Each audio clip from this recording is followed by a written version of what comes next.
देश की आंतरिक सुरक्षा को लेकर एक ऐसी सनसनीखेज रिपोर्ट सामने आई है जिसने सुरक्षा एजेंसियों के कान खड़े कर दिए हैं। जरा सोचिए, हजारों किलोमीटर दूर म्यांमार और बांग्लादेश से निकलकर अवैध घुसपैठिए भारत की सीमा लांघते हैं, फर्जी भारतीय पहचान पत्र बनवाते हैं और सीधे देश के सबसे संवेदनशील हिस्से यानी जम्मू कश्मीर तक पहुंच भी जाते हैं। आखिर कौन है इस पूरे नेटवर्क का मास्टरमाइंड?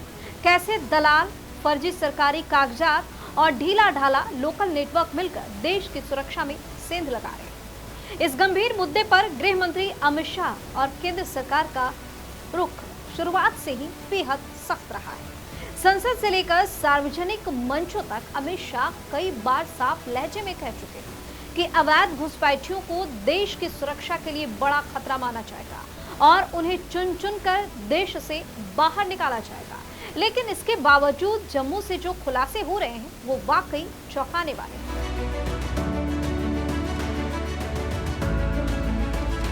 नमस्कार, वीके न्यूज देख रहे हैं, मैं हूं आपके साथ दिव्या सिंह। अगर आप इस पूरे खेल की कड़ी से कड़ी जोड़कर देखेंगे तो घुसपैठ का ये नेटवर्क बेहद शातिराना तरीके से काम कर रहा है। म्यांमार से विस्थापित रोहिंग्या और बांग्लादेशी नागरिक सबसे पहले भारत बांग्लादेश सीमा के संवेदनशील और कच्चे रास्तों का फायदा उठाकर देश में चोरी छिपे दाखिल होते हैं। सीमा पार करते ही मानव तस्करी करने वाले दलालों का जो गैंग है वो एक्टिव हो जाता है। ये दलाल उन्हें बस या ट्रेन के जरिए देश के अलग अलग राज्यों में पहुंचाते हैं और फिर वहां से इनका अगला ठिकाना बनता है जम्मू कश्मीर। जम्मू में निर्माण कार्य, मजदूरी और छोटे मोटे कामों में बाहरी मजदूरों की मांग ज्यादा रहती है और इसी रोजगार की आड़ में ये अवैध नागरिक बिना किसी खौफ के अपनी पहचान छुपाकर रहने लगते हैं और काम भी करने लगते हैं। लेकिन इस नेटवर्क का सबसे खतरनाक पहलू है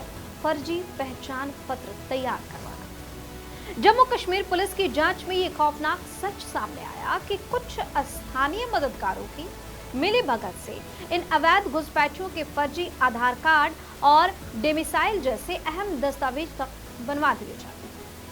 साथ ही 2021 में जब पुलिस ने जांच अभियान चलाया तो करीब 155 रोहिंग्या बिना किसी वैध कागजात के पकड़े गए, जिन्हें कठुआ के होल्डिंग सेंटर में भेजा गया। इसके बाद दिसंबर 2023 में जम्मू और डोडा पुलिस ने 10 विदेशी नागरिकों और उन्हें फर्जी आधार कार्ड दिलवाने वाले मददगारों पर 3-3 एफआईआर दर्ज की। इतना ही नहीं, नवंबर 2023 में जम्मू के बठिंडे इलाके में पकड़ी गई 6 बांग्लादेशी महिलाओं की कहानी ने सुरक्षा बलों के होश उड़ा दिए।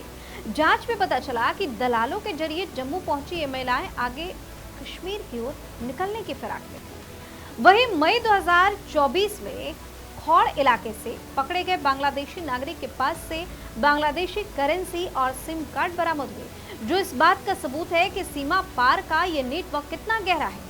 अब सवाल ये उठता है कि क्या यह सिर्फ रोजगार की तलाश है या इसके पीछे जनसंख्या यानी डेमोग्राफी बदलने की कोई गहरी साजिश रची जा रही है। भले इस साजिश की पुष्टि के लिए पुलिस जांच जारी हो, लेकिन सुरक्षा एजेंसियां अब किराएदारों के सत्यापन, संदिग्ध श्रमिकों की धरपकड़ और फर्जी दस्तावेजों के गैंग पर सर्जिकल स्ट्राइक के मूड में है। गृह मंत्रालय के सख्त निर्देश के बाद अब देखना यह होगा कि जम्मू कश्मीर में जड़ें जमा चुके इस अवैध नेटवर्क की उखाड़ फेंकने के लिए आगे क्या क्या बड़े एक्शन देखने को मिलते हैं। आपकी अपनी राय क्या है, कमेंट करके जो बताइए। चैनल को सब्सक्राइब कीजिए, वीडियो को लाइक और शेयर कीजिए। धन्यवाद। वीके न्यूज, राष्ट्र के नाम।